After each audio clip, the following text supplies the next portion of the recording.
so Elizabeth likes to dialogue with people, so we've left lots of time to interact with each other. And so I'd ask you to keep your questions short, speeches, short questions. I see Alana. And go for it. There's a microphone up here if you don't mind. Before you start. Oh, thank you. This is so wonderful. This is Alana Mitchell, who is the speaker in this room following. Alana's mom is one of my constituents. And I voted for her. So thank you for this. This was absolutely glorious. But listen, could you make some comments about, you talked about how we take care of our society, our community here in Canada, but there's a piece on the international stage that we, you know, a place we used to hold that we don't seem to hold now. If you could talk about that a little bit, that'd be really great. Okay, Alana, thanks. And this is an area where I think Canadians may have thought, gee, what happened when we lost the Security Council seat vote to Portugal? Harper tried to turn this into a virtue immediately. He said, oh, well, you know, it's not a popularity contest, or it is a popularity contest, and we're not interested in it. In other words, the United Nations is like some kind of cliquey classroom, and we don't care. But the reason that we are now, not just, that we've tumbled so far in how countries react to us. When I was in Durban, last time I saw Alana, we were in Durban, and in order to get credentials in Durban, many of you may have heard that Stephen Harper decreed, because I happen to know that Peter Kent probably wanted me on the government delegation, but the decision came down that no opposition members of Parliament would go on the Canadian government delegation. And by the time they made that decision, the United Nations had closed its registration process. And anyway, to make a long story short, I paid my own way, and I contacted the heads of some of the delegations with positions that I've always respected, who had at least met me in previous COPs. And so I went to Durban as an advisor with the credentials of Papua New Guinea. Yeah, I was a Canadian member of Parliament in Durban with credentials for Papua New Guinea. And what it meant was, when I met friends who knew me from before, they'd say, oh wow, but they knew what it meant. Anyone new I met, the assumption when you meet somebody at one of these UN meetings, you look at credentials right away, and a pink badge meant I was with the government, and then they'd look to see, I'm with Papua New Guinea. So I'd get a big smile and how, you know, wow, that's great, and what are you finding, and what do you hear in the corridors? And I'd say, actually, I'm a Canadian member of Parliament, I'm the leader of the Green Party. Even if I said that, it didn't change the reaction I got. Immediate reaction went from a smile to, you people, who the hell do you think you are? Why are you even here? It's not that we have, in the first few years when Harper was Prime Minister, the reaction at international conferences was a kind of a sadness. They'd look at you as though, whatever happened to Canada? What's happening? It was as if we had a mutual friend, we were like at a high school reunion, and there'd been a kid who always got straight A's, and we recently heard they were convicted of pedophilia. And he's, what happened? That was that kind of reaction. That's all gone now. Any residual goodwill towards Canada in the climate negotiations is gone, and we are hated. It's not that people are disappointed in us, we're hated. On the global stage in terms of peacekeeping, we now rank 63rd in the world for contributions to UN peacekeeping missions. We keep being asked 3 times since I became, so 3 times in the last 5 years, we were asked to send 3 or 4 people to assist in the peacekeeping in the Democratic Republic of the Congo, and we have refused. Even though General Andrew Leslie wanted to go, they wanted someone at that level, a general, to help with the UN peacekeeping force, which is basically a Pan-African force. We have said, no, we can't spare anybody. You know, the mass rapes of people, of women as an instrument of war in the Congo, no, we're not going. We can't give you 1 general and 1 adjunct to help him. On human rights, we're the only country with a foreign national, with one of our nationals in Guantanamo Bay who has not gone to lengths to get them out of there.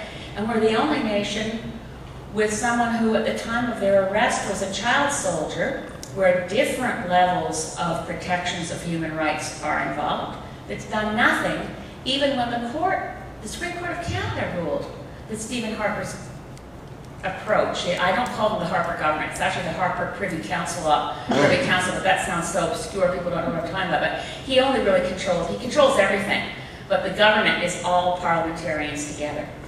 So there's human rights, there's peacekeeping, there's climate change. Oh, there's the world food crisis. Every time there's a world food crisis and there's an emergency summit, Canada gives it a miss. I mean, there was one gathering when and by the way, of course, the food crises are a symptom of climate change. It's crop failures due to extreme droughts or floods that make the price of food go up, and then the UN that has a budget for how much food aid it can buy, that budget is fixed, and then the price of food goes way up. They can no longer buy enough to feed the people they're committed to feed. This isn't emergency, this is just the routine food assistance from the UN. And they can't, so the food crisis summits have been to deal with those. And I remember distinctly when it was a UN food crisis summit in Rome, I think it was 4 years ago, and Canada's ambassador to Italy, Alex Himmelfarb, attended and sat there without any speaking notes, without any instructions. We were the only country in the G20 that didn't send our Minister of Development or Minister of Agriculture. We didn't send anybody to the discussion. Then there's what we're doing in terms of CETA, and well, we talked earlier about the information from Kairos. I hope you've seen recently that Development and Peace, the Catholic Development Agency, just lost 60% of its funding.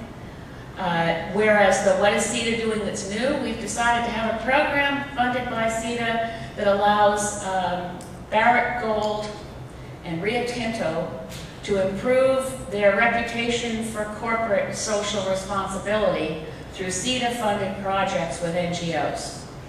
They don't really need development assistance money. So I don't know, Alana, there are more and more, disarmament, another one I should mention. We have undermined the Nuclear Non-Proliferation Treaty by re-engaging with India after they violated their agreements with us when they took a Canadian research reactor to build a bomb. David Emerson, at the time in Harper's cabinet, his comment when we renewed nuclear technology sales with India, and this is in the context of Nuclear Non-Proliferation Treaty, his quote was, "India's been in the penalty box long enough."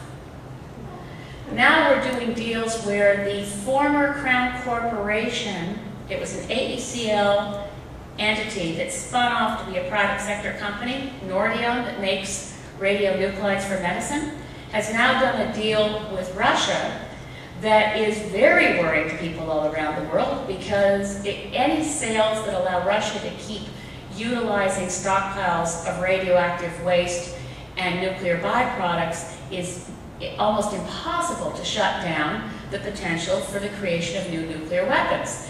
And Nordion has just done this deal with Russia where the world's nuclear non-proliferation countries are saying, wait a minute, you shouldn't have done that.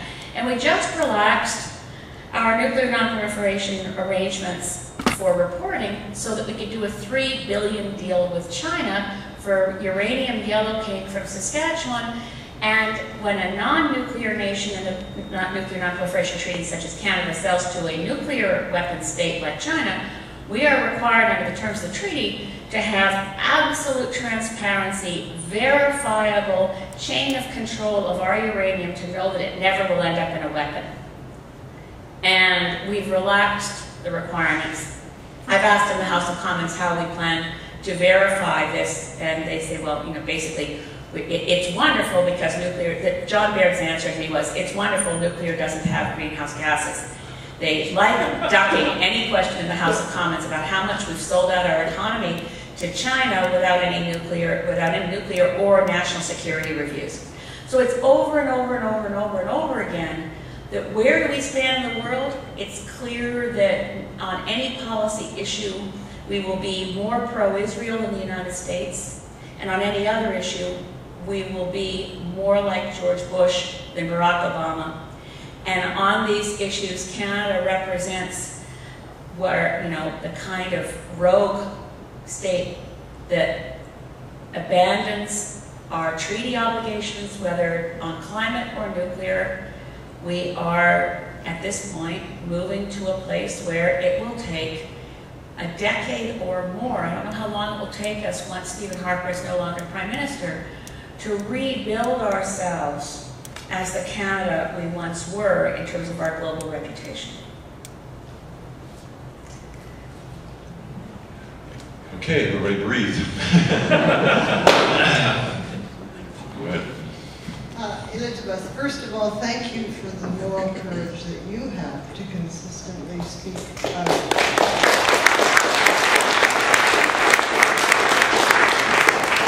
I would like to know whether it's in the same way that in the anti-slavery movement, people tried to join around common cause in the British Parliament and, you know, in other ways to work together. They realized this isn't an issue of partisan politics, this is an issue of civilization. Yeah. Is there anything like that happening right now within our own, like, I just came from the NDP convention, and I spoke quite a bit with someone like Nathan Culloch. It seems to me that there are people who share a common worldview that you're espousing, which is cross-party lines. And I'm just wondering what is being able to be done. How can any of us who are just ordinary citizens and not in the kind of position you're in, help facilitate that kind of conversation to deepen and common action to be taken on all these issues? Yeah, thanks, Dan. It's very, very true that these are not partisan issues. And to that extent, I'm very happy to tell you one of my goals when I was running for office, and I told people like Alana's mom in my riding that if I was elected, I was going to do certain things. And one of them was to practice a policy of zero tolerance for heckling, and that's going quite interestingly, and also to try to break down the partisan intensity, which really at its highest level is something that absolutely, it's a form of mental illness, really, to be so partisan that as long as your team is winning, you don't care if the planet is dying. I mean, it's a very sick state of affairs, and every party is vulnerable to it to an extent, including Greens. I mean, everybody has this idea of, oh, okay, well, it'd be really great. I mean, so the willingness to set aside short-term, incremental, partisan victories for the sake of your country and your planet and future generations is something that actually inspires a lot of parliamentarians on all sides of the House, but which they are told in every party except the Greens, they're not allowed to hold an independent thought. They must not engage in thinking that we have something in common across party lines. That's endemic, I'm afraid, in the NDP, the Liberals, and the Conservatives to the greatest extent. But we're breaking it down just the same. We've formed an all-party climate caucus. I'm really thrilled about this. 5 MPs, one from, not so hard in the block for the Greens, but the Liberals, Kirsty Duncan, who's the Etobicoke North, who is their climate critic, their environment critic. For the NDP, Denise Savoy from Victoria, for the NDP. For the Conservatives, and this, as you can imagine, was the hardest MP to find. Michael Chong, Halton Hills. Yeah. Michael Chong is brave. I'll say that for him. He also voted recently with the opposition parties. We were trying to pass a bill to ban bulk water exports, and only 2 Conservatives voted with us. It was a private member's bill by Francis Scarpaleggia from Montreal area. Lac Saint Louis is riding, and Michael Chong and Dave Tilson from Dufferin-Caledon were the only 2 Conservatives to vote with us.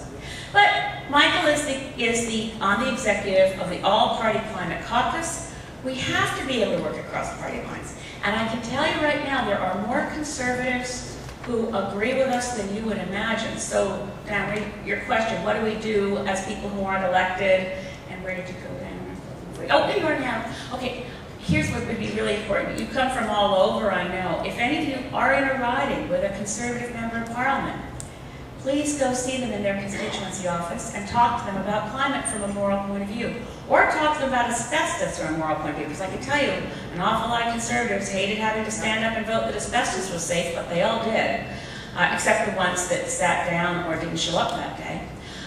We have to reach them in on their home ground, and think about it every time you approach a Conservative member of Parliament. Take the time to think, who do I know who voted Conservative? Who would go with me? Who do I know who plays golf at the golf club with my member of Parliament? Would they come with me? Who do I know who goes to the same church as my member of Parliament? Would they come with me? The impact on an individual, and this is obvious, you have an impact. If someone came to ask you something, you'd be much more likely to listen to them if they were with someone you already knew.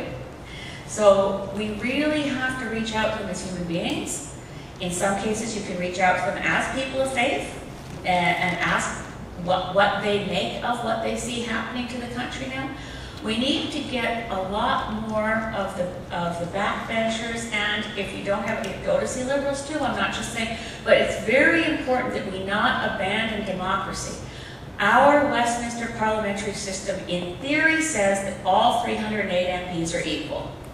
The thing that makes that so untrue in our current context is only the overlay of the political party structures.